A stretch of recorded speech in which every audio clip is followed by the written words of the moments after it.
Hello and good afternoon, friends. I'm Kailash Arshia from Arshia English Classes और इससे पहले जो आपने एक चैप्टर है वो उसका वीडियो देखा नॉन फिनाइट वर्ब जिसमें तीन थी इन्फिनेटिव, जिरेंड और पार्टिसिपल्स। तो वो वीडियो जो आप इन्फिनेटिव में है वो आपने निश्चित रूप से देखा होगा, समझा होगा। कुछ फ्रेंड्स की जो क्वायरीज थी वो मैंने उनको उनके कमेंट बॉक्स में है वो भेज दिए। आज हम पढ़ेंगे जिरेंड। इन्फिनेटिव में जो पढ़ा उसमें जो मेन थीम थी वो ये थी कि एक वर्ब जो सब्जेक्ट के सिंगुलर और प्लूरल होने पे या टेंस के प्रभाव पे फंक्शन नहीं करती, वो हमेशा एक नाउन रूप में बनकर जिसकी परमानेंट स्ट्रक्चर होती है टू प्लस वर्ब की फर्स्ट फॉर्म, जो सब्जेक्ट में भी यूज हो सकती है, ऑब्जेक्ट में भी हो सकती है, कॉम्प्लीमेंट में भी हो सकती है, प्रीपोजिशन टू द ऑब्जेक्ट भी हो सकती है। ऐसा आपने पढ़ा, यानी एक verb infinitive two plus verb की फर्स्ट फॉर्म।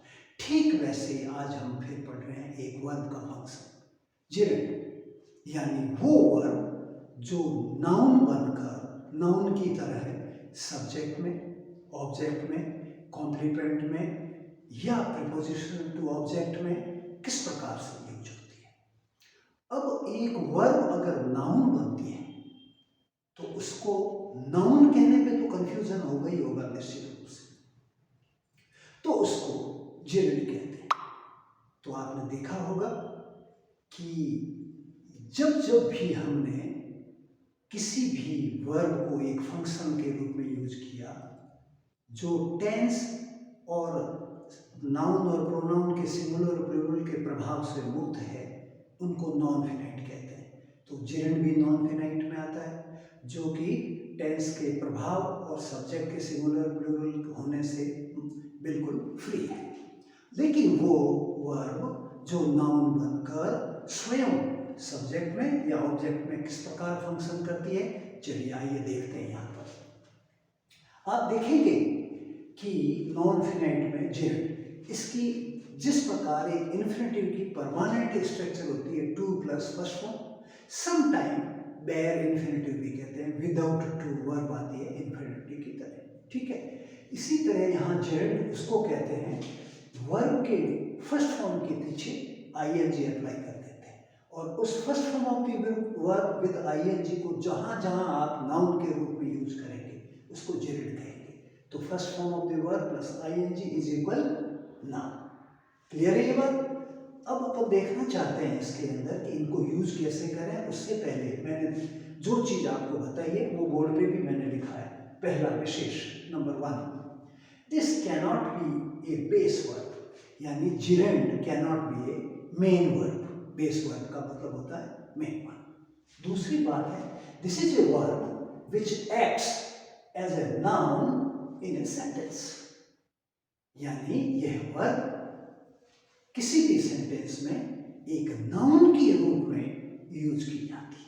क्लियर है? अब कैसे की जाती है एग्जाम्पल में आप देखिएगा। यहाँ पर कैसे देखें आप, नंबर 1 यहाँ पर ये सब्जेक्ट के रूप में यूज किया जा रहा है। कैसे? Swimming is a good exercise. Swimming is a good exercise. Clear है? तब आप देखेंगे यहाँ पर कि स्विमिंग जो है, स्विम वर्ब है, उसके पीछे आईएनजी लगने से इस सेंटेंस की ये वर्ब बन गई। क्लियर? फिर आप देखें अगले सेंटेंस के अंदर आई एंजॉय रीडिंग पोएट्री। तो यहाँ प्रेजेंट सिंपल का ये सेंटेंस है और यहाँ सब्जेक्ट आई है, वर्ब एंजॉय है बेस वर्ब। ये जो रीडिंग है वो इस सेंटेंस का ऑब्जेक्ट। क्या है ये? ऑब्जेक्ट। अब आप देखेंगे यहाँ पर कि स्विमिंग स्विम के पीछे आईएनजी लगी, वैसे ही रीड के पीछे आईएनजी लगने से ये दोनों सेंटेंस के अंदर जेरिड कहलाता है। लेकिन है ये फर्स्ट सेंटेंस में सब्जेक्ट, सेकंड सेंटेंस में ऑब्जेक्ट। और जब कंफ्यूजन है कि ये आईएनजी कैसे आती है, तो तुरंत आपके दिमाग में ये बात आनी चाहिए कि कोई वर्ब नाउन का फंक्शन कर रही है। और इस तरीके से हम नाउन को जहां जहां यूज करते हैं वहां वहां जेरिड को भी यूज कर सकते हैं। तब देखेंगे आप नेक्स्ट सेंटेंस के अंदर यहां पर ये कॉम्प्लीमेंट के रूप में यूज किया गया है। कैसे? My hobby is painting, my hobby is painting. तो जिस तरीके से यहाँ पेंटिंग है, ये माय हॉबी का कॉम्प्लीमेंट है, लेकिन है ये जेरिड। ठीक है, उसके अगले सेंटेंस में देखें, I am fond of collecting stamps. देखिए, अब यहां पर ये प्रीपोजिशन के ऊपर ऑब्जेक्ट है। आई एम फॉन्ड ऑफ, शौकीन है ना, आई एम फॉन्ड ऑफ। यहां कलेक्टिंग नाउन है, कलेक्टिंग नाउन है जो प्रीपोजिशन टू ऑब्जेक्ट। फिर ये तो हुआ सेंटेंस के स्ट्रक्चर के अंदर सब्जेक्ट या ऑब्जेक्ट में नाउन का यूज। कहीं कहीं वेरी शॉर्ट जेरिड में यूज होता है। कैसे होता है देखिए, नो स्मोकिंग, यहां पर इंपेरेटिव सेंटेंस है और स्मोकिंग यहां नाउन है, स्मोकिंग यहां पर नाउन है। फिर आगे देखिए आप, नो पार्किंग, नो पार्किंग, यहां पार्किंग ना की जाए, यहां पार्किंग भी जेरिड है। ठीक है, अब उसके आगे हम देखते हैं कि जब कभी भी ऑब्जेक्ट के बाद अगर जेरिड आता है तो सब्जेक्ट का पजेसिव प्रोनाउन है वो उसके ऊपर यूज होता है। उस ने की यहाँ पर जिस प्रकार से हमने प्रोनाउन के अंदर पढ़ा था, रिफ्लेक्टिव, सब्जेक्टिव जो नॉमिनेटिव था, ऑब्जेक्टिव केसेस पढ़े थे, तो आप देखेंगे यहाँ पर ही postponed his going to Delhi, Delhi जाना, उसने अपना दिल्ली जाना कैंसिल किया है, तो यहाँ पर हिज गोइंग टू दिल्ली। ये बात आप नोट करना, ये एरर के अंदर भी बहुत बार पूछी जाती है। फिर आप देखें, my father dislikes my working late, my father dislikes my working late. तो यहां पर ये माई और यहां पर हिज, ये याद आप बहुत ध्यान से देखें। लेकिन दोनों गो का गोइंग और यहां वर्क का वर्किंग, ये जेरिड के रूप में। कुछ कंपाउंड जेरिड भी होते हैं, कुछ एक कंपाउंड जेरिड भी होते हैं।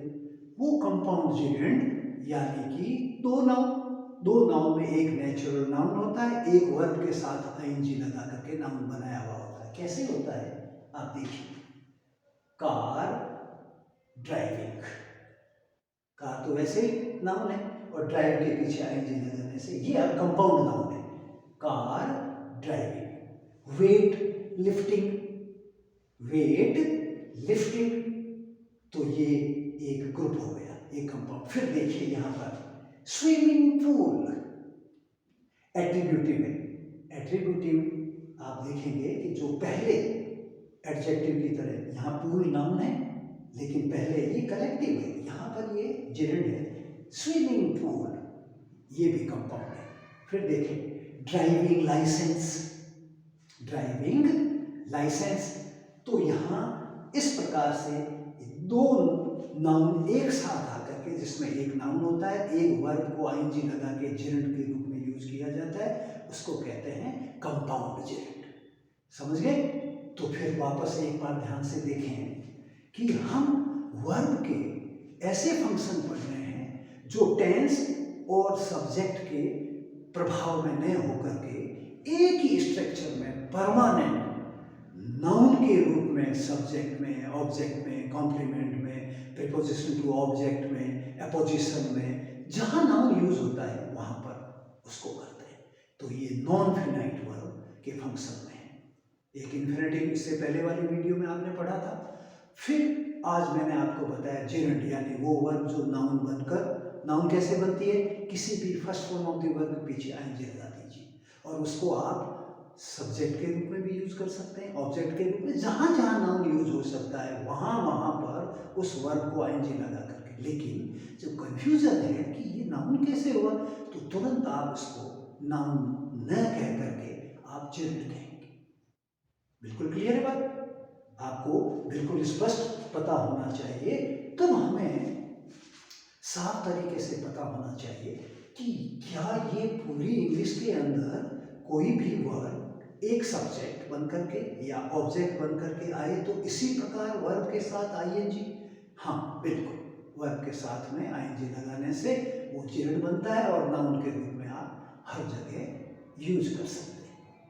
बिल्कुल ठीक है। तो मैं पूरा आप पर भरोसा करता हूँ कि आप ठीक से इसको समझ गए होंगे और डेफिनेटली आप इसको पूरा ध्यान से देखें, इस पर एक्सरसाइज करें। और नेक्स्ट जो नॉन फिनाइट लास्ट पार्ट 3 वो होगा पार्टिसिपल्स। पार्टिसिपल्स यानी वो वर्ब जो एडजेक्टिव की ड्यूटी करेगी, यानी एडजेक्टिव एक नाउन की विशेषता, नाउन को एक अतिरिक्त उसके अंदर क्वालिफाई करता है, वैसे ही एक वर्ब एडजेक्टिव बन करके और एक नाउन को क्वालिफाई करेगा। वो मेरे नेक्स्ट वीडियो में आएगा। तो इस प्रकार से आप नॉन फिनाइट वर्ब है उसके तीनों भाग, इन्फिनेटिव, जेरेंड और पार्टिसिपल, तो ये तीनों के तीनों पार्ट नॉन फिनाइट के इंग्लिश में लिखते समय, पढ़ते समय समझना बहुत जरूरी है कि वर्ब इन एडिशन नाउन के रूप में या एडजेक्टिव के रूप में कैसे फंक्शन करते हैं। आपको अगर ये वीडियो पसंद आया है तो निश्चित रूप से इसको शेयर कीजिए अपने फ्रेंड्स को, और अगर सब्सक्राइब नहीं किया है तो मेरे चैनल को निश्चित रूप से आपने सब्सक्राइब कर दिया होगा, नहीं तो अभी कर दीजिए।